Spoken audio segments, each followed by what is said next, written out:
Buonasera a tutti, bentornate e bentornati alla quarta edizione di Cambio Gioco, la settimana della prevenzione delle dipendenze comportamentali e del gioco d'azzardo patologico, organizzata da UL6 Euganea di Padova in collaborazione con Alterevo, Società Benefit e IM Servizi. Ringraziamo ancora una volta tutti gli enti che hanno concesso il patrocinio a questa iniziativa e i numerosi partner che a vario titolo l'hanno sostenuta. Siamo a Padova, ci troviamo all'interno della Sala della Carità e stiamo trasmettendo in diretta sulla pagina Facebook di Cambio Gioco e sul canale YouTube dell'UL6. Come avete potuto vedere in questa settimana c'è un sito dedicato a questo evento che si chiama www.cambiogiocoul6.it, dove avete potuto scaricare i materiali promozionali e l'intero programma, ma soprattutto dove rimangono a vostra disposizione gratuitamente tutte le videoregistrazioni di tutti gli appuntamenti di questa quarta edizione, nonché delle 3 edizioni precedenti. Vi invitiamo sempre a condividere i contenuti del nostro festival, perché questa è un'occasione di fare cultura e divulgazione dei principi della salute e della prevenzione che abbiamo sostenuto durante questi lavori. Salutiamo ancora una volta il pubblico molto numeroso che ci sta seguendo da tutta Italia e lo invitiamo sempre a interagire con noi commentando le nostre dirette.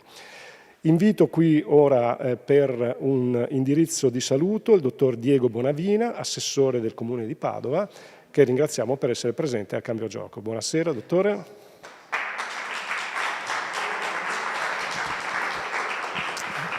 Buonasera a tutte e a tutti, anche da parte mia. Benvenuti a Padova, anche se siamo alla fine di una settimana intensissima, straordinaria, perché i contenuti di questi incontri sono stati molto seguiti, ma soprattutto molto importanti, perché sono quelli che i nostri ragazzi e le nostre ragazze devono necessariamente affrontare quotidianamente. E quindi grazie per questi incontri. Volevo soltanto spendere una parola perché quando stasera stavo pensando all'incontro di stasera, facevo una riflessione, no? Pensavo nella vita normale quante volte tutti quanti noi ci svegliamo la mattina e diciamo: ma allora oggi devo fare questo, domani faccio quest'altro, però voglio anche programmare il fine settimana. Poi guardo un po' più avanti e dico: forse quest'estate vorrò prendermi una settimana di vacanza e andare di qua e andare di là. E la cosa più bella, più naturale che un uomo e una donna possono fare è quello di guardare avanti e di programmare.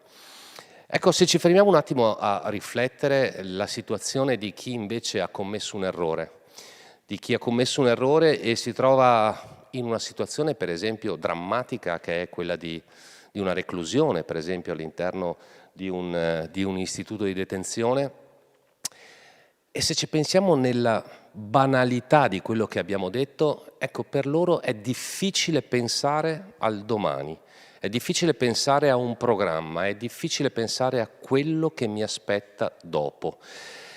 È una riflessione importante questa, perché gli errori si compiono, gli errori in qualsiasi momento della nostra vita li compiamo tutti, chi meno, chi più grave, chi meno grave. Però il problema è che dobbiamo affrontare, e la società civile deve aiutare tutte le persone che hanno commesso degli errori a qualsiasi livello a guardare al domani.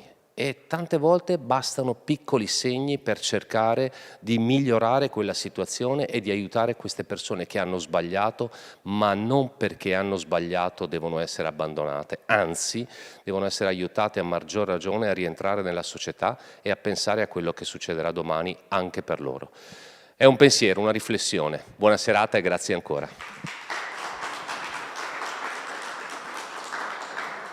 Ringraziamo l'assessore Diego Bonavina e lasciamo la parola al dottor Vito Sava, che è il direttore dell'unità operativa complessa Alta e Bassa Padovana dell'UL6 Euganea. Buonasera, dottore. Grazie, buonasera a tutti.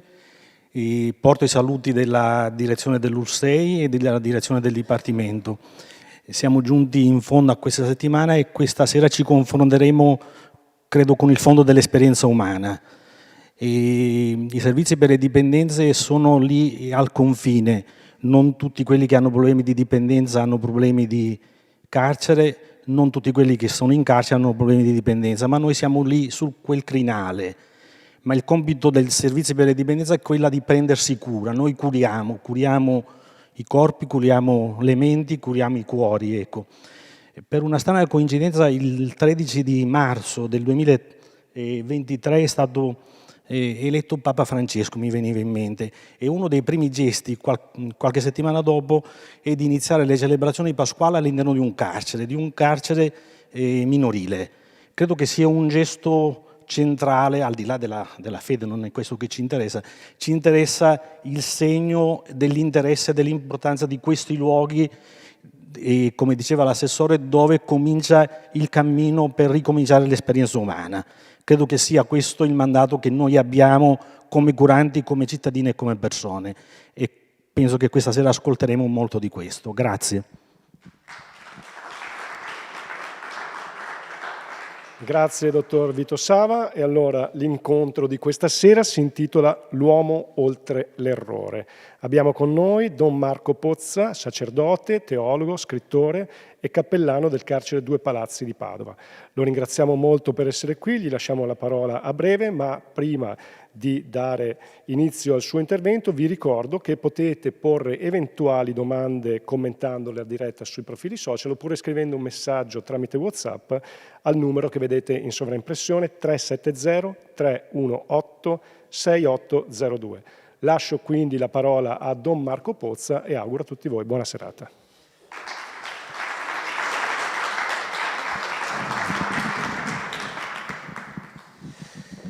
Buonasera a tutti, presenti, quelli collegati. Ci aiutiamo un attimino perché se si chiacchiera c'è un disturbo, c'è un ritorno che ci impedisce la concentrazione. E siccome questa sera cercheremo di entrare dentro ad un tema che non è semplice sviscerare e dove i piccoli dettagli rischiano di fare la differenza, allora forse anche l'attenzione, no, l'acutezza ci permette di entrare dentro in maniera anche più intelligente. Mi trovo a dover chiudere una settimana di riflessione attorno ad un tema che poi è anche un motto che mi ha affascinato: cambio gioco. Tutto è partito da quel grande dramma che è la dipendenza del gioco d'azzardo, quindi questo gioco di parole, cambio gioco, io l'ho collegato molto con il tema della speranza. Io stasera vi chiederei la cortesia di non pensare che chi vi parla è un uomo, è un prete, è un ragazzo che ogni giorno dal cilindro riesce a tirare fuori una soluzione. Non è questo. È semplicemente una persona che è qui in rappresentanza di tantissime persone che operano dentro alla casa di reclusione di Padova, dove ad oggi sono detenute circa 800 persone con sentenza definitiva e dove ci lavorano altre 500-600 persone tra agenti di polizia, personale penitenziario e, valore aggiunto di Padova, lo dico da vicentino, quasi 500 persone che a titolo volontario ogni mattina, ogni settimana entrano dentro, divise su tutto, dalla religione alla politica, al modo di pensare, accomunate da un'unica cosa, che però ci basta: la convinzione che l'uomo che ha sbagliato è una scommessa che si può cercare di vincere assieme. Ecco allora il significato del tema di questa sera, no? L'uomo oltre l'errore. È un titolo che devo cedere i diritti d'autore a chi ha inventato questo titolo, che è un santo, attualmente non l'è ancora ma ci mancherà poco, Don Oreste Benzi, un uomo che ha lavorato con il popolo della notte, con il popolo della strada, che ha fatto delle prostitute, dei detenuti, delle persone scartate dalla società, no, la sua grande comunità. E uno dei suoi slogan, che se voi un giorno entraste, anche come semplici curiosi sarebbe già tanto, dentro al nostro carcere, al carcere della nostra città, che vi ricordo fa parte dell'urbanistica di una città, il carcere, fa parte dell'urbanistica, voi vedreste che in tante celle è scritta questa frase di Don Oreste Benzi e dice così: l'uomo non è il suo errore. Ecco da dove stasera, no, con una libera concessione poetica, abbiamo parafrasato, no, l'uomo oltre l'errore. Perché noi ci troviamo ad affrontare delle storie, a conversare con delle persone che si sono macchiati di reati così pesanti nell'immaginario collettivo e per la nostra sensibilità, che l'errore che hanno compiuto è diventato così grande da finire per oscurare la loro storia, la loro persona. Tant'è vero che penso di non offendere nessuno, forse anche a noi certe volte è capitata una, diciamo così, una scorrettezza linguistica che magari la scuola non ti sottolineerebbe con il lapis, ma moralmente e spiritualmente è un grave errore. Quella per esempio di dire di una persona il pedofilo, il camorrista, l'assassino, l'omicida. Non esiste il pedofilo in natura. Non esiste l'assassino, non esiste l'omicida, esiste qualcosa di più grande. Esiste l'uomo, la donna, condannata per un reato di pedofilia. L'uomo, la donna, condannata per un reato di associazione a delinquere. L'uomo, la donna, condannata per il reato di omicidio. Esiste l'uomo, che poi ad un certo punto, per i motivi più svariati che la giustizia cercherà di portare a galla, ha fatto un uso così illegale della sua libertà da finire per essere sotterrato con le sue stesse mani. Stasera il mio non è un intervento, è una piccola condivisione di intenti, è un cercare di restituire tutta quella grazia, tutta quella bellezza, quella poesia, quella magia, quella sublimità che noi abbiamo la possibilità di incontrare ogni mattina quando attraversiamo questa foresta di cancelli, 17, 18, 19, 20 cancelli nel nostro carcere per riuscire a stringere la mano ad una persona detenuta, per entrare dentro ad un'aula scolastica, per sedersi ad un call center, per mettersi lì attorno ad un giornale a cercare di fare che cosa? A cercare di recuperare ciò che il mondo dice è perduto. Vorrei iniziare con un piccolissimo aneddoto di quelli che ci portiamo dentro e dietro dal mondo della scuola. Io sono profondamente debitore, no, della scuola che ho fatto, degli insegnanti che ho trovato, del sapere che ha avuto anche un sapore mentre me lo insegnavano. E ricordo che durante una lezione di storia, una materia che non mi è mai più di tanto piaciuta perché non ci ho mai creduto a quella barzelletta, no, che la storia è maestra di vita, come ti insegnano a scuola. Perché lo fosse, sarebbe necessario che noi l'ascoltassimo la storia. Ma siccome non l'ascoltiamo, allora la storia non è maestra di vita, perché se la ascoltassimo non ripeteremmo certe barbarie che sono già state fatte nel passato e che hanno lasciato un segno pesantissimo. Però la materia è scolastica alla storia. E ricordo che un giorno ci raccontarono un episodio che riguarda la famiglia Kennedy. Noi conosciamo quello più famoso, JFK, c'è anche l'aeroporto a New York che porta il suo nome, no? Il grande presidente degli Stati Uniti d'America. Ma in realtà questo episodio riguarda il figlio di JFK Senior, JFK Junior, quello che è stato un avvocato, un giornalista americano, famoso ai più per essere il figlio minore del leggendario JFK che ha comandato l'America. Ricorderete, no, che è morto assieme alla moglie e alla cognata durante un volo aereo con l'aereo che pilotava lui. Benissimo. Nella sua biografia si racconta di un piccolo particolare che non ha segnato i libri di storia come l'ha segnato lo sbarco sulla Luna, lo sbarco in Normandia e tutte queste cose. È un dettaglio insignificante, però mio padre mi diceva sempre: attento che dai dettagli tu scopri i capolavori. Si narra che nell'ottobre del 1994, l'anno dei mondiali in America, del rigore di Roberto Baggio, no? Quell'estate che pochi dimenticheranno, una sera JFK Junior si reca con la moglie in un piccolo ristorante di Manhattan per consumare una cena, no?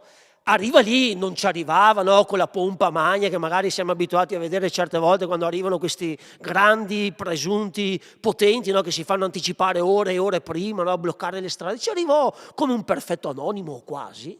E quando si avvicinò a questo locale, no, si rende conto che il locale è affollatissimo, lui non ha prenotato. Ma nota un piccolo particolare. Guardate il genio di chi attraverso un particolare ti scrive un romanzo. Nota, guardando dentro a questa sala del ristorante, che lì c'è una cameriera che lui riconosce essere alle prime armi.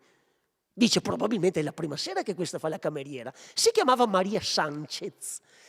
Ora voi immaginate, no, la prima sera, la prima volta di qualsiasi cosa, di quando vai a scuola, di quando affronti il mondo del lavoro, di quando entri in carcere, no? C'è sempre quell'imbarazzo che tu dici no, ma chissà se io mi sentirò a casa in quel momento. Lui si accorge che lei no, ha gli occhi lucidi, è impaurita ed è anche un po' goffa nel suo modo di fare, ha paura di sbagliare. Cosa fa? Si avvicina al titolare del ristorante e gli fa una proposta, no?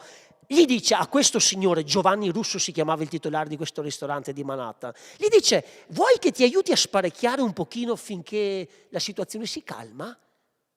Il figlio di JFK.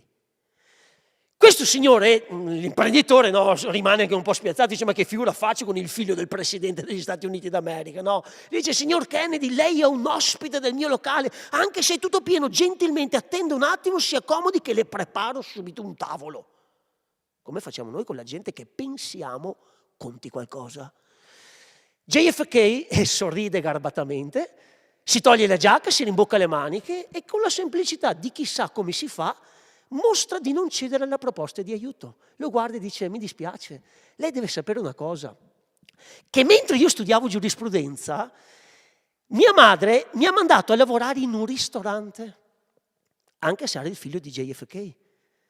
Mi ha mandato a lavorare in un ristorante per mettere via qualche spicciolo e lì in ristorante ho imparato quanto possa essere tremenda la prima sera di lavoro per un cameriere. Lascia per favore che io aiuti la tua cameriera. Amici, per 45 minuti John si muove tra i tavoli come un cameriere qualsiasi, no, porta via i piatti sporchi, riempie i bicchieri, pulisce le tovaglie, sdrammatizza con delle battute. Si può sdrammatizzare con delle battute senza per forza essere volgari. Per 45 minuti fa tutto questo, finché Maria smette di tremare. Una volta placatasi la tempesta, il titolare offre la cena a John, che ovviamente si rifiuta, paga di tasca sua, addirittura lascia una mancia di $100 alla cameriera, con un bigliettino. Nel bigliettino scrive questo: a Maria, punto, te la stai cavando bene. Ti prometto che presto sarà tutto più facile di stasera. Maria Sanchez, l'ultima arrivata in questo ristorante, questo bigliettino se l'è incorniciato e per i 25 anni successivi l'ha appeso all'ingresso di qualsiasi ristorante che è stata chiamata a dirigere. Nel 2004, in un'intervista, racconta così, parole sue: il signor Kennedy mi ha insegnato che la vera eleganza non sta nel posto in cui tu ti siedi, ma nelle persone che sei disposto a sostenere quando le cose si fanno difficili. Giovanni Russo non si dimenticò mai le parole che JFK Junior gli disse mentre lo salutava. Gli disse: io le chiedo scusa se l'ho messo a disagio, ma lei deve sapere che mamma, mia madre, mi ha insegnato, aprite le orecchie, che il modo in cui tu tratti qualcuno quando nessuno ti vede, quando nessuno di importante ti sta guardando, dice tutto su chi sei. Il modo con cui tratti qualcuno quando nessuno di importante è lì a fotografarti. In quell'istante, quel modo di trattare dice tutto di chi sei tu. Vedete amici, il mondo del carcere è un mondo nascosto sotto un tappeto. Dentro al mondo del carcere si trovano persone, uomini, donne, che ad un certo punto della loro vita stanno facendo un'esperienza terribile. Voi direte: se la sono costruite con le loro mani, va benissimo, ma un'esperienza terribile, quella di vivere senza più l'esercizio della libertà. E voi provate ad immaginare, no, un carcere come il nostro carcere per esempio di Padova, 2 carceri, quasi oltre 1 migliaio di persone detenute, eppure il senso a volte di insicurezza, no, aumenta sempre di più nonostante carceri sovraffollate. Lì dentro nessuno vede questi uomini. Tant'è vero che le sbarre sono alte, tant'è vero che anche noi certe volte, no, ci fa comodo dare incomodato d'uso in affitto per una vita intera. Il nostro cervello ha degli slogan che parlano di queste realtà, ma non abbiamo il coraggio un giorno di mettere alla prova i nostri slogan per vedere se quello che pensiamo essere corrisponde con la realtà. È vero, ci sono persone che entrano nel nostro carcere, che sono anticipate da un codazzo, che sono seguite dai paparazzi, che entrano per fare che cosa? Per far vedere che loro sono state a trovare delle persone detenute. Ma la madre di JFK direbbe: non è così che si vede la statura di un uomo, ma si vede dal modo in cui tu lo tratti quando non c'è nessun flash che è lì ad immortalarti. Perché un grande santo, la Chiesa non lo farà mai santo, oppure quando si sentirà tanto in colpa dirà vabbè lo dobbiamo fare santo, Don Lorenzo Milani diceva che è sempre grande quale rischio? Quello di servirsi dei poveri e non quello di servire i poveri. E pronuncio queste parole dentro la Sala della Carità, che è uno dei luoghi sacri della carità, in una città, lo dico da vicentino, in una città, Padova, che ha fatto della carità, della povertà e dello studio della carità e della povertà un biglietto da visita che il mondo le invidia. Tanto di cappello. In carcere ci sono queste persone che non avendo più la libertà sono costrette certe volte ad accettare tutto, sono costrette ad accettare il gesto della più grande eleganza come il gesto della barbarie più turpe. Persone che ad un certo punto della vita si trovano tra le mani una grande occasione, quella di guardare il male commesso e decidere se continuare a battere quella strada oppure se cambiare strada e iniziare un percorso diverso.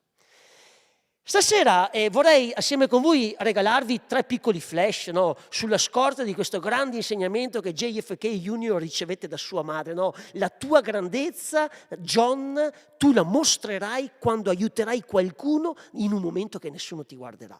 La prima qual è? È una frase di Don Bosco.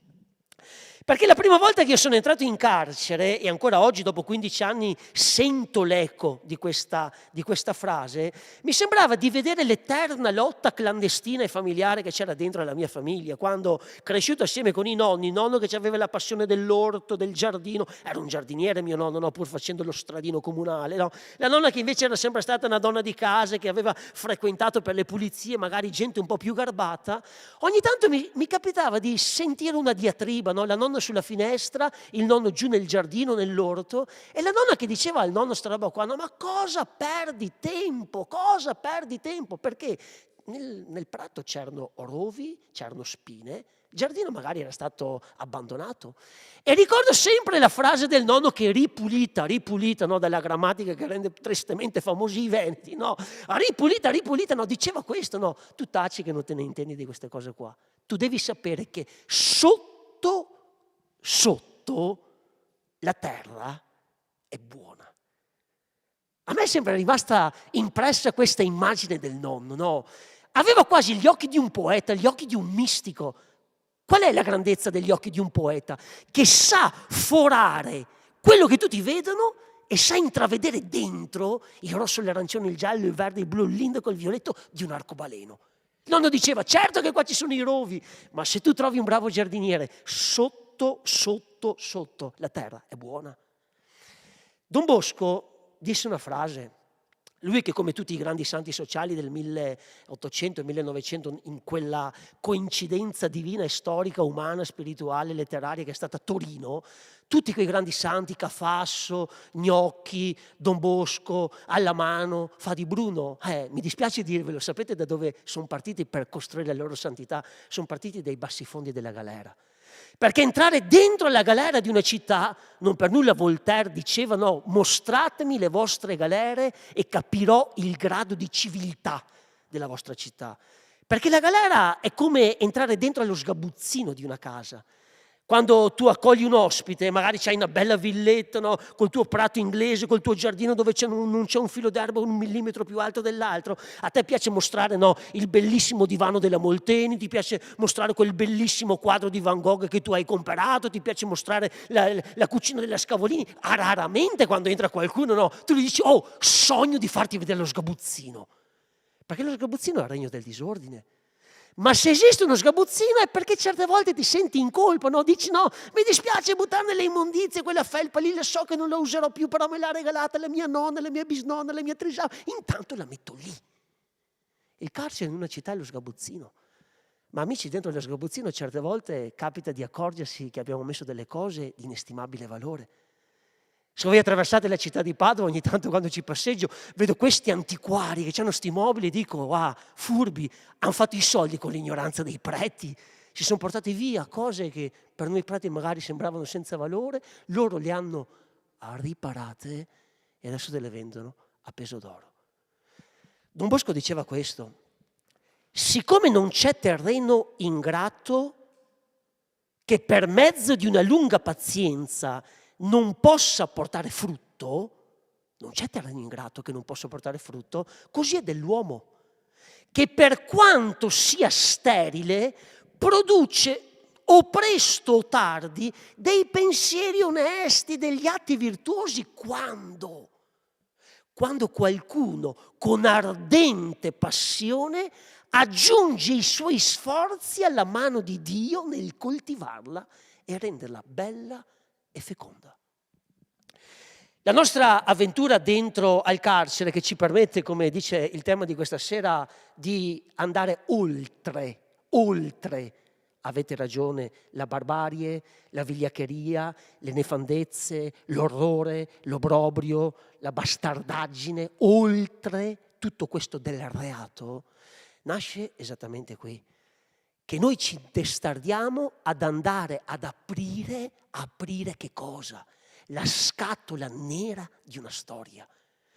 Penso che anche voi alla sera, quando la mia amica Emma D'Aquino, Alberto Matano anni fa lanciavano il TG1 e sentivate all'indomani di un grande disastro aereo, una delle frasi cult che ripetono sempre è questa, stanno ancora cercando la scatola nera. Perché dentro la scatola nera probabilmente ci si avvicina alla verità di un fatto accaduto. La scatola nera della storia di un uomo è il cuore. E come diceva un magistrato brasiliano che ci ha fatto visita un giorno nel carcere della nostra città, disse: ho scoperto una cosa esercitando la giustizia, lui magistrato, che i cuori delle persone detenute battono degli stessi battiti con i quali battono i cuori delle persone libere. È l'avventura che quella volta a Carmagnola, nella stazione di Carmagnola, visse Don Bosco.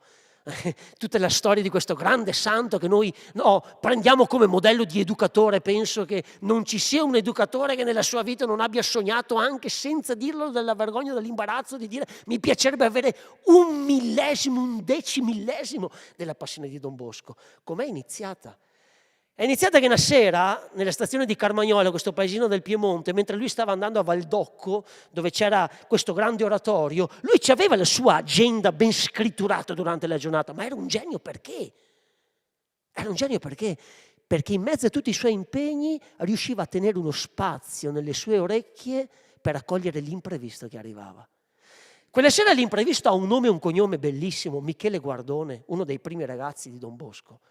Vede che sto bambino è lì in mezzo ad una frotta di ragazzi che sta giocando, ci entra dentro e gli fa una domanda. Dice: chi siete voi che venite qui in mezzo ai nostri giochi?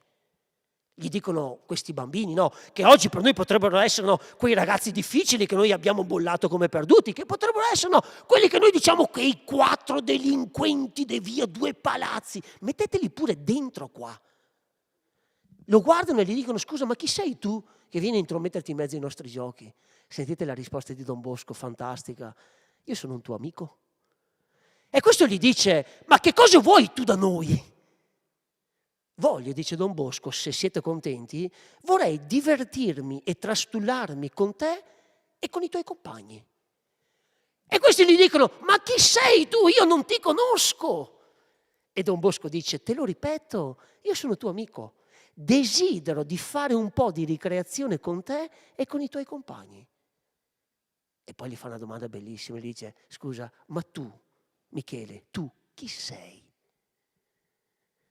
Vedete amici, mamma Margherita, ancora più famosa di Giovanni Bosco, quando era bambino un giorno gli disse una frase che io ho messo dentro come il latte dalle mammelle mentre ero bambino leggendo i fumetti da mamma Margherita attraverso la voce di mia nonna. Gli diceva: sai Giovannino cosa devi fare se un giorno vorrai conquistarti il cuore dei ragazzi? Prima di tutto ama quello che i ragazzi amano. E i ragazzi poi ameranno quello che ami tu. Quante volte, amici, durante le nostre giornate in carcere sto seduto ore, giorni, settimane, mesi, ad ascoltare le colossali bugie che questa gente ti racconta. Perché se tu ci entri in un giorno e pretendi di conoscere qualcosa, te ne uscirai sconvolto, perché ti sembrerà di essere dentro al paese degli errori giudiziari, sono tutti innocenti. E tu stai lì ad ascoltare ore, giorni, settimane, queste che sono letteralmente delle balle giudiziarie, delle balle umane. Sono delle storie che si sono inventati per cercare di non sotterrarsi appena entrati in carcere. E mentre tu dimostri, no, magari anche con il tuo cenno, sai che sono delle bugie che non stanno in piedi neanche grammaticalmente, non c'è il verbo, il soggetto, il complemento, oggetto, no. E però tu sei lì con un cenno come dire che bello, interessante sta roba, che affascinante, mai sentite una roba del genere? Dopo mesi, ad un certo punto qualcuno dice, scusa, ma ti piace così tanto perdere tempo con me? Tu lo guardi negli occhi e gli dici, ma in realtà non è tempo perso ascoltare una storia. E tu scopri che quella persona comincia a raccontarti la verità di se stesso. È bellissimo perché il punto di contatto di Don Bosco con quei ragazzi, il punto di contatto di un educatore, di un prete, ma di qualsiasi persona che entra dentro alla foresta del nostro carcere, è esattamente quella scatola nera lì, no? Il cuore. Senza paura, fraternamente, scendendo al loro livello, regalando un anticipo di simpatia, facendoti compagno dei loro giochi. Mi è sempre affascinato mio padre, che ho portato in cimitero qualche giorno fa, perché a casa non ci ha mai parlato ad alta voce di Dio, come se fosse un obbligo, ma ha vissuto in una maniera tale che ad un certo punto io e mio fratello l'abbiamo guardato e gli ho detto: scusa papà, ma sta freschezza umana qua da dove salta fuori? Bellissimo. Parlare con la vita. Ed è bello perché ad un certo punto, quando Don Bosco gli fa questa domanda, una domanda che anch'io tantissime volte faccio ai nostri ragazzi, li chiamo ragazzi anche se più di qualcuno ha l'età di mio padre, molto più grande di me, ok? Gente che entra dopo aver perduto il nome. Non è più Marco, è l'assassino, è il pedofilo, il camorrista, l'andranghetista, l'evasore, truffaldino, il guardafondaio. Gli fa una domanda bellissima: ma tu chi sei? E Michele gli risponde a Don Bosco: bisogna che io faccia qualcosa, ma non so quale. Bisogna che io faccia qualcosa, ma non so quale. Vedete amici, quando una persona entra in carcere, noi abbiamo vissuto in diretta sulla nostra pelle qui qualche anno fa il dramma di Filippo e di Giulia. Sì, certamente, l'inchino, la devozione, il rispetto per una famiglia che non rivedrà più sua figlia. Però permettete, l'inchino, il rispetto, la devozione nei confronti di due genitori che, siccome la libertà, la responsabilità, secondo la Costituzione, la responsabilità penale è personale, di due genitori che dalla sera alla mattina hanno perso il nome, perché non si chiama più Francesco, il padre dell'assassino, la madre dell'assassino. Torreglia non è più una bella cittadina dei Colli, il paese dell'assassino, la casa dell'assassino, il gusto del macabro. Vedete la domanda di Don Bosco: ma tu chi sei? Lascia stare quello che dice il mondo, tu chi sei? Sono un ragazzo che è stato condannato per un reato di omicidio. Prima, sbagliando di 10 anni, perché è stato il 13 marzo 2013, non 2023, venne eletto Papa Francesco, lui fece una bellissima lezione di grammatica una domenica mattina in piazza San Pietro, quando disse: mi raccomando che l'aggettivo venga sempre dopo il sostantivo. Ce lo insegnano anche a scuola. Non per nulla gli aggettivi si chiamano qualificativi, qualificano un nome. La giornata bella, non la bella giornata. L'uomo, non il suo errore. Ed è fantastico perché ad un certo punto succede, ma non occorre entrare dentro ad un carcere, che in un carcere magari lo vedi con la lente di ingrandimento, basterebbe vederlo anche avere la passione di guardare con il binocolo cosa succede in una città, ti accorgi che quando tu metti l'uomo nelle condizioni migliori, non per guardare fuori dalla finestra, per guardarsi dentro, in quell'istante si apre una piccola fessura. Io non mi stancherò mai di raccontare che di questa possibilità sarò grato a quell'uomo che quando avevo 20 anni mi terrorizzava quando prendevo i treni per andare a scuola, si chiamava Donato Bilancia, definito il serial killer più efferato del 1900 italiano. Dal 2000 al 2020 è stato cittadino adottato della città di Padova, ha vissuto nel nostro carcere. La possibilità che mi ha dato quest'uomo, assieme con tutto il mondo del volontariato, assieme con quella santa donna che è stata Bianca Maria Vianello, una delle pioniere del volontariato a Padova, la possibilità che mi è dato di scendere dentro i meandri e di avere il privilegio, ad un certo punto, dopo anni, rimasto lì ad ascoltare la sua barbarie, di guardarlo negli occhi e di dirgli: ok, questi sono i 17 omicidi, ma tu chi sei? E ricordo che un giorno dentro la cella mi venne in mente questo passaggio di Don Bosco, perché ad un certo punto sto ragazzino, vedendo che quest'uomo qua si perdeva a giocare a nascondino, a giocare a quello che stavano giocando loro, no? Ad un certo punto no, Don Bosco lo guarda, gli lascia il tempo di ambientarsi. Un po' come una mamma che quando vede un figlio disastrato che torna a casa, invece di rimproverarlo, no, gli fa trovare la porta aperta e dice: siediti, mangia, riposati, fatti una doccia, dormi, domani mattina se hai voglia ne parliamo, ma intanto ambientati un attimo a casa. Ad un certo punto Don Bosco guarda questo ragazzo e gli dice: caro Michele, io avrei bisogno che tu mi facessi un piacere, senti che delicatezza, ma non vorrei avere da te un rifiuto. Vorrei chiederti un piacere, ma non vorrei che tu mi dicessi di no. E Michele gli dice: dimmi pure, sono disposto a fare qualunque cosa tu mi comandi. Sentite la richiesta di Don Bosco. Io avrei bisogno che tu mi lasciassi per un momento diventare padrone del tuo cuore e mi manifestassi la ragione di questa malinconia che da qualche giorno ti sta travagliando. Qualcuno che si accorge che non è così distratto da accorgersi che c'è un leggero senso di malinconia che ti travaglia.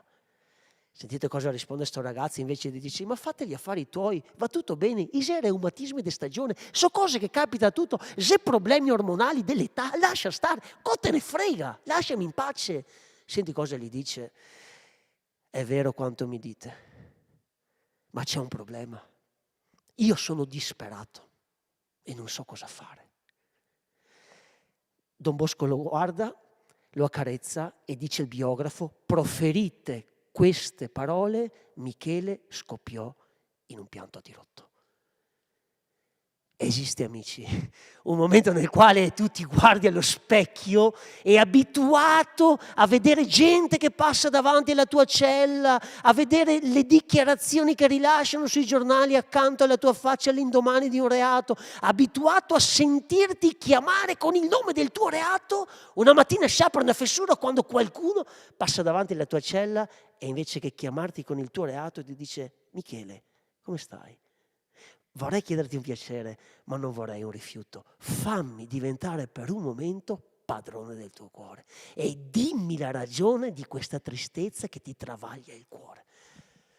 Fantastico, amici. Questo per noi significa andare oltre l'errore. Chi vi parla non è il parroco di Abele, è il parroco di Caino. Ma il parroco di Caino, ogni mattina che entra nel paese di Caino, se è uomo di Dio o se è uomo intellettualmente onesto, prima ancora di dire a Caino: fammi diventare padrone del tuo cuore, prima ancora di dirgli: Caino, come stai, prima ancora di dirgli: mi metto al tuo servizio, prima ancora di dirgli qualsiasi cosa, deve ripetere quella domanda che da milioni di anni è scritta lì nelle prime pagine della scrittura sacra. Parroco di Caino deve guardare negli occhi Caino e di dirgli: Caino, fermo, fermo. Prima di tutto questo, dov'è tuo fratello Abele? Dov'è tuo fratello Abele? Che non significa mettere il dito dentro alla piaga, ma significa dire a Caino, Caino, la libertà è la possibilità di fare o non fare ciò che vuoi, punto a capo. La libertà rende l'uomo responsabile delle sue azioni. Ed è bellissimo questo perché le strade del cuore portano a incontrare la verità di se stessi, no? A partire da uno sguardo. Penso che tutti noi qua dentro, tanti di noi, potrebbero raccontarti di quel giorno, di quell'ora, di quegli istanti in cui uno sguardo, in mezzo a 1000 altri sguardi, hai sentito che ha acceso un po' il cuore, no? E il cuore ha cominciato a battere strano e dici, ma com'è che mi hanno guardato in tanti? Ma questo qua mi guarda, questa qua mi guarda, e nasce qualcosa di diverso. La storia di Michele con Don Bosco finisce con Michele che guarda Don Bosco dopo che si è sfogato e dice quanto sono felice, ma quanto sono infelici coloro che vivono nel peccato. Io credo che se questi gustassero anche solo un momento la grande consolazione che sto provando io adesso, tutti cercherebbero uno come te per confessarsi e godere che cosa? Godere la pace del cuore. È un'immagine bellissima questa prima che io vi ho condiviso, perché ad un certo punto Michele, che è molto più giovane, è un bambino, molto più giovane, è un bambino, si dimostra maestro dello stesso Don Bosco. Non è una frase fatta di quelle cliché che ti impari in seminario, dove ti insegnano magari 20 frasi fatte che vanno bene per tutte le occasioni, dai pescatori ai detenuti agli industriali, no. Ma tu scopri davvero che quando ti siedi ad ascoltare qualcuno che ha fallito, lì c'è un maestro in borghese che ti racconta qualcosa. Il giorno in cui ho sepolto Donato Bilancia, mentre mettevano la bara sulla nuda terra, mi sono sentito in dovere di dirgli un grazie, non per il male che ha compiuto. Dovrà rendere conto a Dio, oltre che alla storia. Grazie perché mi ha dato la possibilità di scendere dentro i meandri oscuri di un uomo che ha sposato le logiche del male, mi ha aperto quelle pagine di cronaca nera fluorescente e raccontandomele con le lacrime certe, come se mi avesse detto fidati, ho sbagliato io anche per te, tu non battere questa strada. L'uomo oltre l'errore. Ed è una immagine bellissima perché c'è un testo al quale sono particolarmente legato, no, un testo di Oscar Wilde, forse non è uno dei più famosi, no, il De Profundis. Oscar Wilde scrive questo testo che è una grande lettera. Lo scrive dopo 2 anni che lui si trova recluso nel carcere di Reading, dove sta scontando il reato di sodomia. È una lettera che lui scrive al grande amore a questo ragazzo che, amato, gli ha complicato la vita, gli ha rovinato anche la reputazione. E ad un certo punto, in uno dei passaggi, dice una cosa bellissima. Dice, mi sono dimenticato che ogni minima azione della vita quotidiana contribuisce a fare o disfare un carattere e che di conseguenza ciò che si è fatto nel segreto di una stanza si è costretti un giorno a gridarlo sui tetti. Sentite come chiude sto paragrafo. Ho cessato di essere il signore di me stesso. Non ero più il capitano della mia anima, ma in quel momento non me ne accorgevo. Vedete amici, se io vi dicessi, secondo te qual è il peccato più grande che incontri appena metti i piedi in carcere? Tu mi diresti la morte? No, il peccato più grande è la superficialità. Aver avuto in mano il dono della libertà e averla trattata a pesci in faccia perché non sapevi cosa fartene per il semplice motivo che non te la sei conquistata, ma che te l'hanno fatta trovare. E allora dentro a questo mondo popolato di Micheli, qual è lo strumento con il quale noi cerchiamo di lavorare? Perché si tratta di lavorare non il lievito madre del Pandoro Melegati, si tratta di lavorare la pietra dura di un marmo, si tratta di lavorare il colore rosso del sangue, si tratta di lavorare pagine che hanno scritto la storia nera della mia città, della mia nazione, della mia umanità. Ci rimane un semplice strumento che è la speranza. Voi direte la solita parolina che usano i preti. No, sono sincero, di speranza trasuda la scrittura sacra. Nessuno come Paolo l'ha celebrata dicendo che se saremo salvati nella speranza. Ma non è questa la speranza.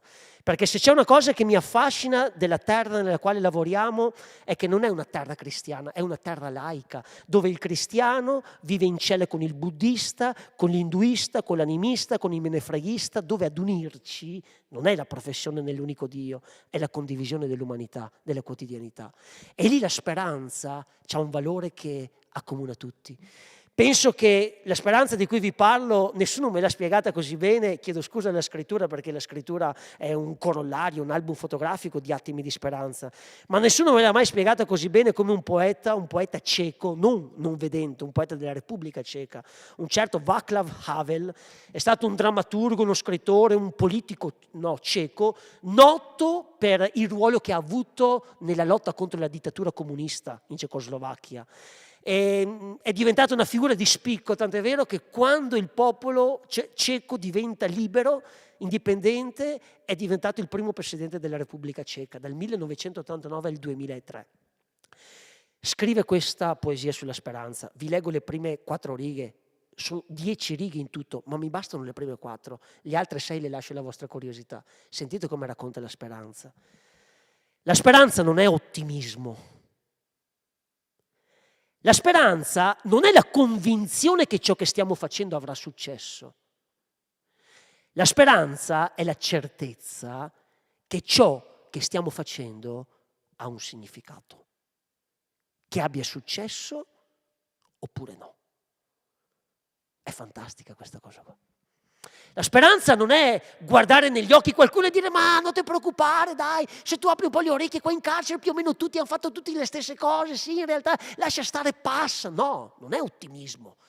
La speranza non è credere che quello che tu stai facendo avrà successo, l'augurio che noi facciamo a 2 ragazzi che si sposano, che la vita sia rosa, e mentre lo diciamo sappiamo che mentiamo perché la vita sarà anche rosa, ma sarà anche nera, grigia, verde militare. No, la speranza è tanto di più. E avere la certezza che quello che tu stai facendo ha un significato, che abbia successo oppure no. A me capita di incontrare delle persone un po' rassegnate, no? Che giocano con la speranza. Cosa dice il rassegnato? Dice speriamo, rassegnato. Poi mi capita anche di incontrare della gente pigra, no? Pigra cosa dice? Chissà, speriamo, come quando tu vedi una locandina con scritto un bellissimo titolo della serata e sotto c'è scritto sarà disponibile anche la diretta online, la gente dice cosa serve che io vada fuori, mi metto sul divano e la guardo, ma sì, speriamo. Poi c'è il fatalista cosa dice? Ma speriamo. A me affascinano invece le persone decise, quelle che ti guardano negli occhi e ti dicono dai, virgola, speriamo, dai. E questo incentivo è la nostra arma dentro all'avventura del carcere, dentro al negativo, perché il male è negativo, il male non c'ha giustificazione, il male non avrebbe ragione di esistere, ma dentro al negativo ci sono persone che sanno trovare il seme, il germe del positivo. C'è stato Italo Calvino che in un suo bellissimo testo ha parlato dell'inferno. Peccato che non sia citato nel Catechismo della Chiesa Cattolica, perché è un'immagine bellissima dell'inferno e del paradiso, quella di Calvino. E dice così: l'inferno dei viventi non è qualcosa che sarà. Pensate, noi preti, abbiamo riempito le chiese fino all'altro giorno, con la paura dell'inferno, sto fuoco, pensando che dentro il cuore di Satana che sia la morte, quando invece c'è l'invidia dentro il cuore di Satana. Dice Calvino, l'inferno dei viventi non è qualcosa che sarà. Se c'è un inferno, è quello dentro il quale noi viviamo. E dice, ci sono 2 modi per non soffrire l'inferno. 2. Il primo, diventare anche tu inferno fino a non renderti più conto che sei all'inferno. Ed è semplice, dice. Ce n'è un altro, dice, pochi ci riescono nell'inferno, a riconoscere ciò che non è inferno, sederti accanto e farci spazio. Questa è la speranza che anima quelle persone che lavorano queste storie che noi definiamo infernali. Ed è meraviglioso perché tu scopri una cosa fantastica, l'errore. Prima Marco ha citato una bellissima sfaccettatura dell'errore. Noi amici li abbiamo studiati i libri di storia. Libri di storia a breve raggio, chi li scrivono? Li scrivono i vincitori. Ma se tu vai a guardare, il vincitore ogni tanto fa un piccolo errore, che è quello di sedersi sugli allori e di non mettersi a tavolino ad analizzare la sua vittoria. Chi sbaglia invece, chi perde, certe volte è costretto a guardare in faccia la sua storia e chiedersi perché sono perduto, perché sono caduto. Mi è sempre affascinato quando studiavo sui banchi del liceo classico la grande storia dell'Iliade, dell'Odissea, dell'Eneide, perché la maestra ci diceva: bambini, guardate che queste sono le mamme, è la mamma di tutte le storie. Se voi capite questa storia, le capirete tutte e soprattutto capirete la vostra storia, perché dentro ad ognuno di noi c'è un'Iliade, c'è un'Odissea, c'è un'Eneide, c'è una Divina Commedia, ci sono i Promessi Sposi, ci sono i grandi idilli, c'è il Guglielmo Tell di Puccini. Dentro mi ha colpito una piccola particolare e ringrazio chi me l'ha fatto notare. Ho scoperto che, pensate alla guerra di Troia, la guerra per antonomasia, quella volta per 10 anni se ne sono date di santa ragione per difendere la bellezza di Elena. Non per difendere piattaforme del petrolio, no, la bellezza di Elena. Stasera a me, se c'è una cosa che mi affascina, è che stiamo portando la voce di un posto malefico, di un posto a tinte fosche come il carcere, dentro ad una bomboniera che parla di bellezza. I greci per 10 anni si sono date le botte per difendere la bellezza. Era di Elena, ma era la bellezza. Voi vi ricorderete che da quella storia i vincitori, sì, è vero, sono arrivati a casa, ma dopo quante disgrazie. Andate a leggere l'avventura di Odisseo, di Ulisse. È successa una cosa strana quella volta, che il popolo troiano che è uscito con le ossa rotte compare in 3 racconti di fondazione delle città. Pensate, a Roma si è presa Enea come padre letterario, fondatore. La Francia, secondo una leggenda, è stata fondata da Francio, che era uno dei figli di Priamo. L'Inghilterra, quindi insomma 3 staterelli che sono anche un pochettino ambiziosi, no? L'Italia, la Francia, l'Inghilterra, non c'era ancora gli Stati Uniti d'America a quel tempo, no? Altrimenti diremmo anche loro, no? L'Inghilterra, secondo una leggenda di Goffredo di Monmouth, ok, è stata fondata da Bruto, che era uno dei nipoti di Enea. A me commuove questa cosa. Che 3 grandi potenze, o che pensano di essere tali, non lo so, fate quello che volete, scelgano come loro padri 3 persone che sono uscite con le ossa rotte della guerra di Troia. E questo mi fa pensare, chiudo la seconda immagine, mi fa pensare a quella madre di Carletto, che dopo quasi 20 anni che è venuta a trovare suo figlio, dopo che anche lei è uscita dalla galera per delle responsabilità di suo figlio, che ha tirato in galera l'intera famiglia. Ad un certo punto penso che fino ad oggi mi abbia fatto il complimento più bello, che poi ho condiviso con tutta la gente che lavora con noi. Ci ha guardato negli occhi e ha detto: sapete che cosa vi dico? Una cosa che 20 anni fa non avrei potuto dirvi, che se avessi saputo che qui dentro mio figlio sarebbe diventato così, ve l'avrei mandato io, non avrei aspettato la polizia. Amici, parlare con onestà è il primo dovere di una madre. È bello sapere che qualcuno ha avuto bisogno di sbagliare, purtroppo, perché sbagliando magari ha seminato la morte. Ha avuto bisogno di sbagliare per fare che cosa? Per avere tra le mani la grammatica che gli permette di diventare quella versione bellissima di se stesso che non era riuscito a diventare. Ecco qual è il lavoraccio che noi facciamo in carcere. Non è quello di portare la gente a Dio, se ci arriva il merito è suo, è quello di portare la gente a guardare in faccia a se stessi. Un giorno, mentre accompagnavo uno dei nostri ragazzi che partiva dalla sua cella, è un pellegrinaggio, ma che Medjugorje, ma che Fatima, Guadalupe, Cacope, ma non c'è paragone, non neanche con Montebergo, no? Pellegrinaggio che si sogna di notte e di giorno, partire dalla cella, a ripercorrere a ritroso tutta quella foresta di corridoi, arrivare lì al blockhouse, vedere che si apre la porta e vedere che c'è il cielo, è la libertà. Quando posso mi piace accompagnare questi ragazzi dalla cella, accompagnarli fuori. È una promessa che faccio in tante delle nostre giornate.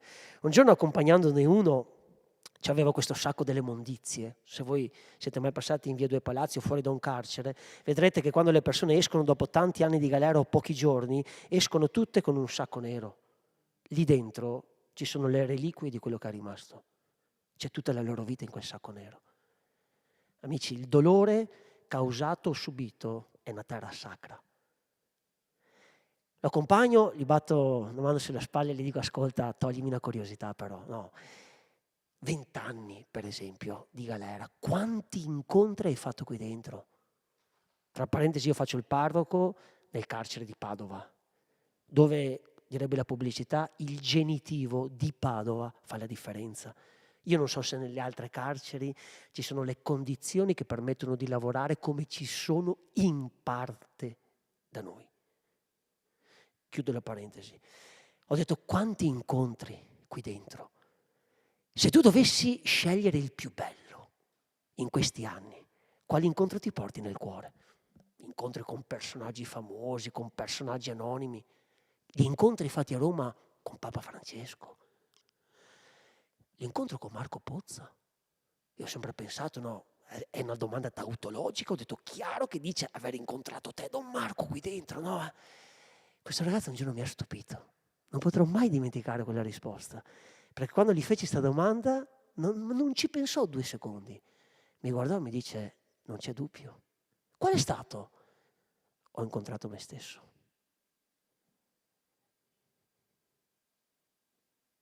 Gonfiata la rete. Un gol all'incrocio dei pali. Siamo riusciti a darti la possibilità non di guardare chissà chi, ma di guardare te stesso in un posto, il carcere, dove sono vietati nelle celle gli specchi. Ho incontrato me stesso. Il giorno che è entrata da noi Gemma Calabresi, la vedova del commissario Calabresi, 15 anni fa, dopo 15 anni scrive un libro, Le crepe e la luce, deve essere uscito l'anno scorso, giù per di lì. C'è una facciata e mezza che lei dedica a quella mattinata che ha trascorso nel carcere di Padova. Lei che potrebbe entrare con le bave alla bocca dalla rabbia, perché la mattanza gli ha rubato suo marito. Quando esce, dopo 15 anni, racconta che uscendo ha sentito dentro di sé 2 voci che le dicevano: la prima, Gemma, ma ti sei accorta? Hai abbracciato più uomini stamattina che in tutta la tua vita. Abbracciato. La seconda, ancora più bella, per me, che ho avuto il dono della fede, la voce che le dice: hai visto Gemma? Hai visto? Dio va in cerca anche degli assassini. Dio va in cerca anche degli assassini. Provate a fare un esercizio, amici. Togliete dalla scrittura puttane, evasori, poveracci, ladri, briganti, gente del malaffare, Marcantoni. Tirate via questi, ripulitela. Cade la scrittura. Non sta più in piedi. È l'unico libro, non avrei buttato via la mia vita su altri messaggi, l'unico libro di storia che è stato scritto da un popolo perdente. E allora chiudo con l'ultima immagine, un'immagine meravigliosa. Sono vicentino, però riconosco a questa città che mi ha adottato quando ero bambino, riconosco una bellezza che, chiedo scusa ai padovani, forse nemmeno i padovani si accorgono di avere, perché è come se tu avessi una coccinella tra la punta del naso e le labbra. Gli altri ti dicono: mamma mia, che coccinella bella. Tu dici: dov'è sta coccinella? Non la vedi, non perché è troppo distante, non perché non c'è, no, è troppo vicina. Se c'è una cosa che a volte rinfaccio ai miei amici padovani che hanno la bellezza in tasca, non se ne rendono conto. Di Padova mi ha affascinato un episodio, una terra, Padova, che appartiene a questa grande comunità che è il Veneto, no? Che ci rende orgogliosamente figli di questa terra, che poi è una piccola comunità di un grande stato, di una grande umanità, ma molto campanilista, c'è l'orgoglio nel sangue. E da noi c'è un aggettivo, è tremendo, foresto. Foresto. Se voi venite su negli enclave dove abito io, nella zona dell'altopiano di Asiago, se tu vuoi dire ad una persona che non appartiene alla tua etnia, no, l'è foresto, foresto, come per dire non cada spartire il sangue con me. Sapete che cosa mi affascina di Padova? Che è stata resa grande da 3 foresti. Il primo, l'avete salutato forse arrivando qua stasera, c'è la tomba di Antenore davanti alla prefettura. Antenore nel 1185 a.C. ha risalito il fiume Brenta e secondo la tradizione ha fondato questa bellissima città che è Padova. Antenore non era padovano, neanche patavino. La secondo, Giotto di Bondone, fiorentino. Un giorno c'è un grandissimo usuraio che vuole lavarsi il cuore, no? Enrico Scrovegni. Dice, mica ho così tanti peccati che non voglio fare la fine, no? Di quell'uomo che c'è la lapide lì in fondo alla cosa dove ha fatto, no, un mercimonio di grazia a proposito che l'uomo non è il suo errore, e dal 1700 c'è una lapide che dice è stato bandito dalla faccia della terra perché aveva ricevuto la carità, l'ha venduta, si è arricchito. Enrico Scrovegni era un usuraio, ha detto come faccio a sdebitarmi? Sentiva che c'era sto pittore, gli dice guarda ti do 4 soldi, andate alla cappella degli Scrovegni, tu vai dentro, credimi, se ci vai dentro con il cuore aperto, tu non hai bisogno di fare un millisecondo di catechismo in parrocchia. C'è la storia della salvezza dipinta, la impari con lo sguardo. Era fiorentino, è passato per la città e ha lasciato il suo grazie con un tocco di genio. E poi, se permettete, quel santo che voi dite che è vostro, ma non è vostro, Antonio, nasce a Lisbona, arriva a Padova nel 1230, si fa apprezzare, riconoscere e amare per il dono della parola, la parola che infiammava i cuori, che compiva miracoli. Vi siete così tanto affezionati che voi addirittura lo chiamate il santo dei miracoli, come se gli altri santi non facessero i miracoli, ma lasciamo stare, no, Sant'Antonio da Padova. No, non è da Padova. Amici, è bellissimo questa triplice sfaccettatura. Perché? Perché nella nostra vita a cambiarci sono gli incontri. Gente che ci attraversa anche per un secondo, il tempo di uno sguardo, o per 50 anni, o per 10 anni, 20 anni come Antonio, e prima di andarsene lascia traccia del meglio di sé. Voi direte, ma come si fa a entrare dentro a queste storie squinternate di sta gente assassina che popola via 2 palazzi e che una volta era lì proprio al centro della città dove c'è la specola di Galileo, dove c'è l'Hotel Metis, dove Stephen Hawking quando veniva qua voleva alloggiare lì perché si beava di vedere lo studio dove guardava le stelle Galileo. Lì sotto c'era il carcere una volta, era il cuore della città. Perché? Perché se una mamma ha 5 figli, di questi 5 figli, 4 sono geni e 1 è scapestrato, chiede ad una mamma per chi perde il sonno la notte, non per i 4 geni, per quello scapestrato. Era il centro di una città. Poi ci siamo vergognati di ospitare nel nostro cuore chi non ce l'ha fatta al primo tentativo ad acciuffare la felicità. L'abbiamo preso e l'abbiamo messo proprio nell'ultimo quartiere della città, proprio lì vicino all'autostrada, all'autogrill di Menele, come per dire, chi che vuoi, no, se lo puoi prendere, non ne frega niente a nessuno di questa cosa. Eppure lì in quella terra c'è qualcuno che recupera queste storie. Chiedo scusa, c'è qualcuno che prova a recuperare queste storie. E sempre Oscar Wilde, quando scrive questa lettera, bellissimo, ad un certo punto dice tutto bello, però c'è una cosa, altrimenti stasera andiamo fuori di cranio. Il peccatore che ha sbagliato deve pentirsi. Sentite come descrive questo passaggio qua Oscar Wilde. Dice, naturalmente il peccatore deve pentirsi, perché? Perché altrimenti non sarebbe capace di comprendere ciò che ha fatto. Il momento del pentimento è il momento del battesimo. Non solo, è il mezzo col quale ci è dato di trasformare il nostro passato. I greci non credevano che questo fosse possibile. Dicono spesso nei loro aforismi, neanche gli dei possono cambiare il passato. Io invece sono certo che se gliel'avessero chiesto, è Oscar Wilde, non è il catechismo della Chiesa Cattolica. Oscar Wilde, sentite cosa dice. Io invece sono certo che se gliel'avessero chiesto a Cristo, lui avrebbe risposto che il momento in cui il figliol prodigo cade in ginocchio e piange, trasformò l'aver sperperato le sostanze con donne di malaffare nel momento più bello e più sacro della sua vita. Fantastico. Quando l'uomo ad un certo punto tu gli dai la possibilità di guardarsi allo specchio, di provare vergogna per il male compiuto. Sempre quel mio fratello Caino, Donato Bilancia, un giorno mi disse: sai che sono notti che non dormo. Ah sì, ho detto Donato, e come mai? Sai, c'è quella bambina che attraversa la mia cella, mi viene vicino, si siede sul letto e mi dice questa frase, mi dice: ma perché io ho ucciso la mia mamma? Non sono più capace di dormire, mi dice. Da quella domanda, molto simile a quella che Don Bosco fece a Michele: chi sei? Da quella domanda, che è diventata fessura, è iniziata a passare un filo impercettibile di luce nell'anima di questo che tutti dicevano: se non è perduto questo, chi è perduto? Chiudo.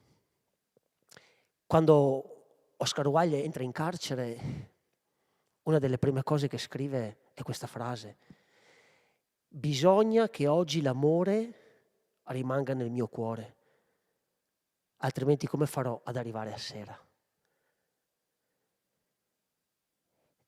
È il grande tema, non dell'amore cristiano, è il grande tema dell'amore.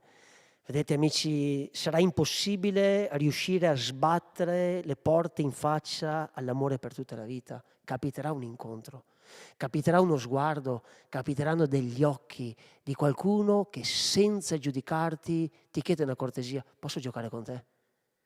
E mentre gioca, ad un certo punto dice: un piacere, però ho paura che tu mi dica di no. Fammi entrare un attimo, padrone del tuo cuore. Fammi entrare in casa, fammi sedere lì, perché voglio vedere che cosa sta succedendo.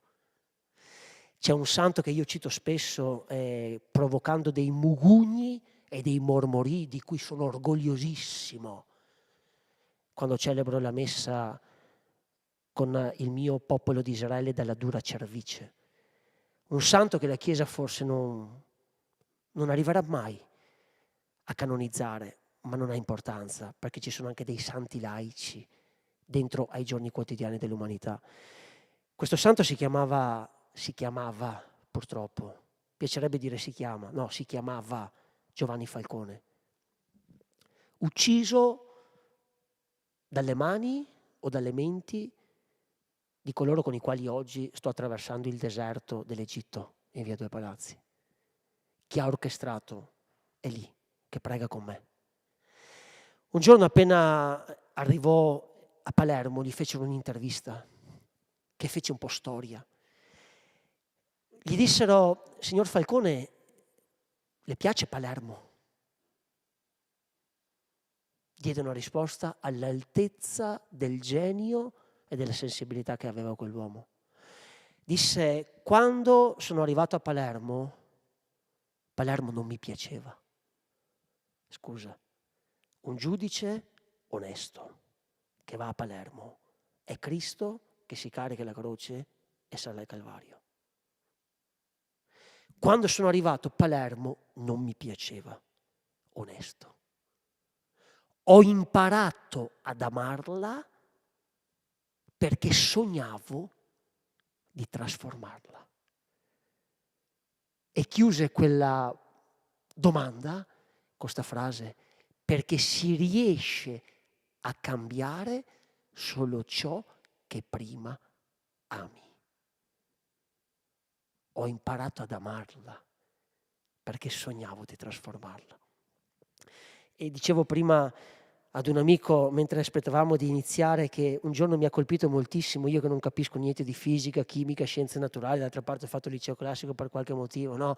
Mi ha colpito un giorno quando Giorgio Parisi, premio Nobel per la fisica, un anno, 2, 3 anni fa forse, comunque in questi anni qua, rilasciò un'intervista al Corriere della Sera, una pagina intera, direbbe uno studente neanche una fotografia, cioè proprio strapiena sta intervista, no? Vi dico la verità, sono arrivato alla fine, ho fatto fatica ad arrivare alla fine, io non capisco atomi, sta roba qua, confondo gli atomi con i zigomi, i segni con i cosini, non capisco niente sta roba qua, no? Alla fine no, faccio per buttare via la pagina del giornale, mi accorgo che con la matita avevo sottolineato 1,5 righe dentro a 10.000 battute del Corriere della Sera. Ho detto porca miseria, è valsa la pena per questa riga. Giorgio Parisi disse che nella sua vita lo affascina da sempre una cosa. Sentite che bello. Non c'è gioia più bella che provare a mettere ordine dentro al disordine. Ho detto scusa, ma che differenza c'è tra il lavoro di Giorgio Parisi che fa il fisico col lavoro che fa Marco Pozza che fa il prete o che fa Gabriella Lusi che è la direttrice del carcere o che fa il comandante Testa che dirige il nostro corpo di polizia? Siamo in una terra disordinata. Ogni mattina ci piace provare a mettere un po' di ordine dentro lì. E allora chiudo. L'uomo oltre l'errore. Certo, sarebbe bellissimo riuscire a diventare quel capolavoro di uomini e di donne che ci piace diventare senza compiere degli errori. Però certe volte, lo dicono i ragazzi questo, no? Qualche ragazzo che magari esce da qualche storia d'amore un po' burrascosa, che pure magari vive in famiglia una situazione di tribolazione o nel posto di lavoro è vittima di bullismo, no? Tanto di cappello quando qualcuno mi dice sai Marco, ho appena chiuso sta storia, non ho ancora capito ciò che voglio, non l'ho ancora capito, però ho capito bene ciò che non voglio. È fantastico. Certe volte per arrivare a capire ciò che si vuole bisogna prima capire ciò che non si vuole. Certe volte per arrivare come Edison ad accendere una lampadina è necessario avere la forza di non arrendersi tutte le volte che la lampadina non si è accesa e che ti hanno detto quanto tempo che te hai perso, e tu che sai che non hai perso tempo avrai la libertà di dire vecchio mio non ho perso tempo. Tutte quelle volte ho fatto l'altra scoperta, ho scoperto come fa una lampadina a non accendersi.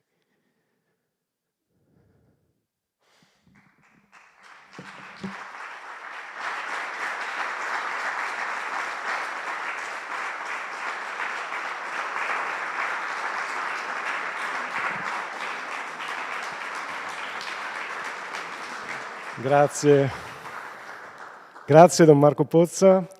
Allora abbiamo visto la platea in sala veramente rapita e appassionata. Rapimento è un reato, se questo è scopo di istruzione. Non è l'unica eccezione, per fortuna.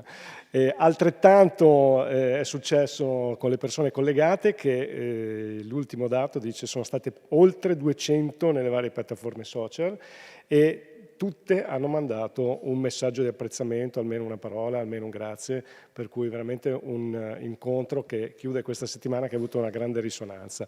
Allora io invito le persone presenti, se hanno piacere, perché avremo veramente poco tempo per questa cosa, però invito a non essere timidi, a fare un commento o una domanda a Marco Pozza se ce l'avete. Nel frattempo gliene rivolgo una che è arrivata dalla rete.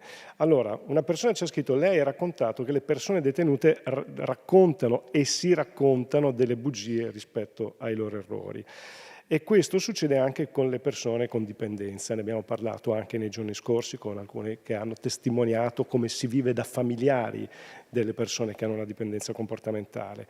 Ecco, allora la domanda di questa persona è: come avviene il processo in cui una persona riesce a ritrovare il contatto con la verità? Una domanda bellissima questa.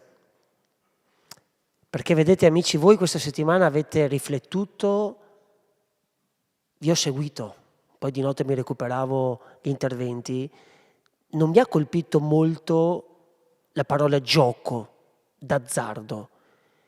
Mi ha colpito la parola azzardo, che tu lo puoi mettere al gioco, all'amore. È una misura sfasata. Una pastiglia, un moment ti aiuta a guarire dal mal di testa, 100 moment ti suicidi. La medicina diventa mortale quando sbagli le dosi. Come fare a ritrovare la verità di se stessi? Innanzitutto non giudico quelli che si raccontano delle bugie per riuscire a stare in piedi, perché a me per primo nella vita è capitato, anche da prete, di raccontarmi delle bugie per salvarmi dai brutti pensieri che in un momento di difficoltà attraversavano il mio cervello. Certe volte ci si aggrappa delle bugie, perché vedete amici, se tu all'uomo togli la libertà, scoprirai che per un pezzo di pane ti vende anche il corpo. E non c'è un giudizio morale, lì c'è la vita che è a rischio di estinzione. Quindi non giudico chi racconta bugie, semplicemente cerco di fare con loro ciò che chi ha riparato il mio cuore ha fatto con me. Faccio finta di credere alle bugie. Un giorno Papa Francesco, mentre gli raccontavo le bugie della mia storia, perché non è facile raccontare la tua vergogna anche se chi ti è davanti ti guarda con amore. Un giorno, mentre gli raccontavo piangendo un pezzo della mia storia, vedevo che sorrideva ma con delicatezza, non era ironia. Alla fine l'ho guardato e gli ho detto: scusa, ma perché sorridi? Mi diede una risposta pari al suo genio. Adoro ascoltare le tue bugie quando conosco la verità. Quella frase lì mi è piaciuta un sacco, perché diceva: stai mentendo, ma io ho misericordia di questa bugia perché è la strada attraverso la quale arriveremo a raccontarti la verità. E io penso che un uomo, una donna, specifico anche donna, perché noi solitamente siamo abituati a collegare l'uomo con il carcere, ma ricordo che ci sono anche i carceri femminili, ricordo che ci sono anche le donne accusate di reati di omicidio, di violenza sessuale, di abusi, di narcotraffico, di malaffare, di sistemi criminali. No. Quando è che uno ritrova la verità di se stesso?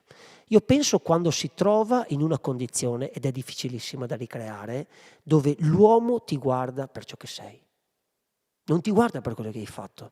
Non è come la maestra di prima elementare che scrive comportamento vivace ma corretto il primo giorno di prima elementare, e se te la porti fino in quinta superiore scriverà comportamento vivace ma corretto. L'uomo non è un fermo immagine.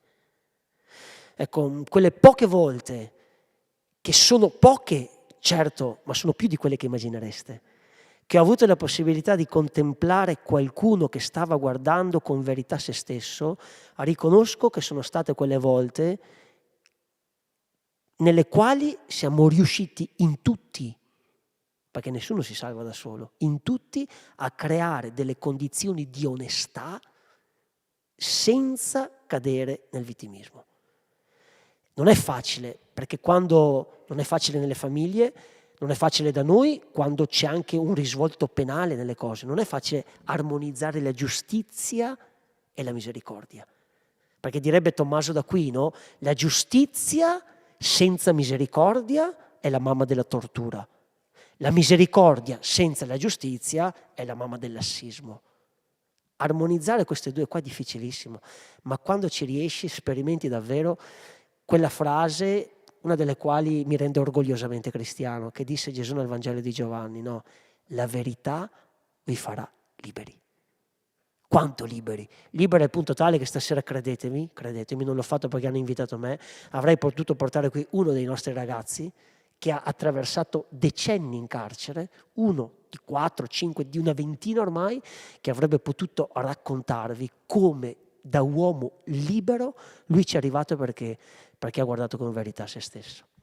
Ed è una sensazione stranissima, perché ci sono dei giorni in cui raccolgo delle storie e non riesco a capire davvero nonostante io abbia fatto il liceo classico, ci abbia un dottorato in teologia, non riesco a capire davvero se la persona prigioniera è quell'uomo che è dietro le sbarre o è quell'uomo davanti che si porta nel cuore una prigione ambulante e neanche se ne accorge e si racconta delle bugie dicendo che lui è un uomo libero e che può fare quello che vuole.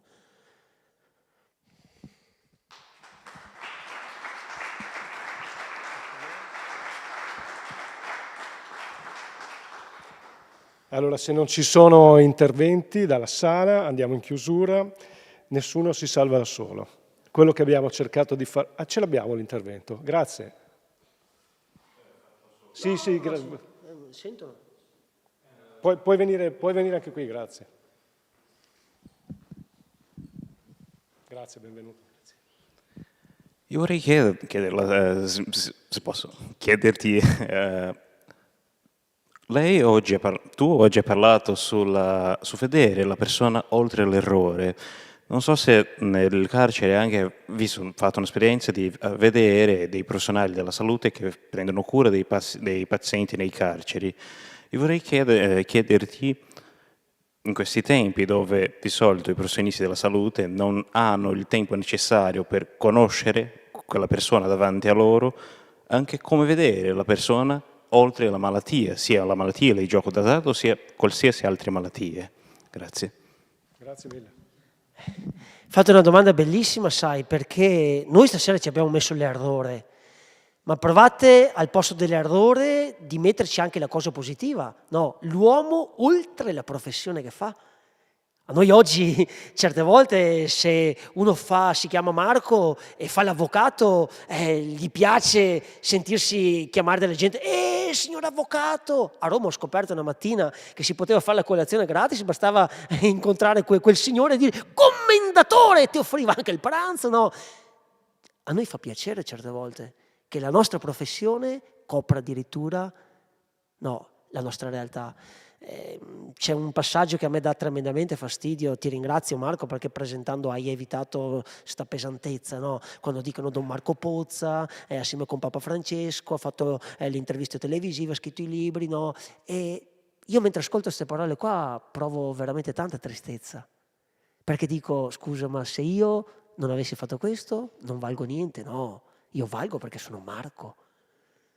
Mio padre che ho sepolto l'altra mattina mi ha raccontato un suo amico che un giorno una delle litigate più forti che fece in un bar che frequentava andando a messa in un santuario lì vicino, quando qualcuno gli diceva lei è il padre di Don Marco, lui diceva piacere, io sono Francesco Pozza.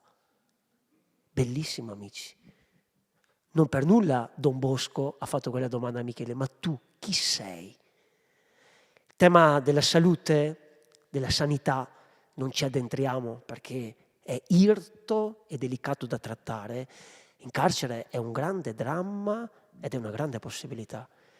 E si può essere medici delle anime, medici dei corpi, ma non cambia il segreto che la mamma insegnò a JFK, da come tu tratti qualcuno quando nessuno ti vede.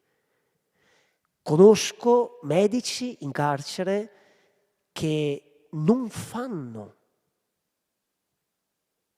quello che dovrebbero fare, fanno di più. E conosco preti in carcere che non fanno quello che dovrebbero fare, potrebbero impegnarsi di più. In ogni mestiere c'è chi ci mette il cuore e chi fa il minimo sindacale. Certamente, e la domanda è molto più bella della risposta, farsi questa domanda in un posto dove non c'è il diritto di contraddittorio e dove l'uomo, virgola, senza libertà, virgola, è costretto a subire, lì hai l'occasione di misurare quanto è grande tutto questo. Il tema della malattia, noi arriviamo da un mese di gennaio, in cui ho accompagnato in cimitero 4 persone detenute, di cui 2 si sono tolte la vita. E quando sento la gente che c'è sempre sto slogan, no? È dato incomodato d'uso, sanno che tu lavori in carcere. Ah, carcere? Sì, con tante S, sovraffollato. Sì, sovraffollato. ma non è sovraffollato di numeri. Se tu senti il nostro comandante, ti dice che noi ne potremmo ospitare ancora di più. Ed è vero probabilmente. Il vero sovraffollamento che impaurisce non è il sovraffollamento numerico, è il sovraffollamento della disperazione. Perché tu puoi anche dormire in 10 in una cella da 2. Se alla mattina, al suono della sveglia, c'hai un obiettivo che ti aiuta ad alzarti, riesci a dare un significato alla tua vita, a prescindere che sia da libero o da condannato. Ecco allora che il tema della salute non è solo la salute fisica, c'è la salute mentale, c'è la salute del cuore e c'è anche la salute del corpo. Certo, bisogna essere santi, lo ammetto, io non lo sono, per cercare di non perdere di vista nessuna di queste 3 sfumature, sapendo che a volte basta perderne una per non poter dire di aver fatto tutto il possibile con la persona che ti trovi davanti.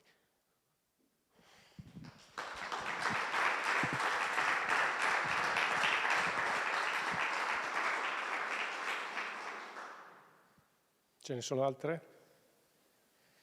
No. Allora andiamo in chiusura.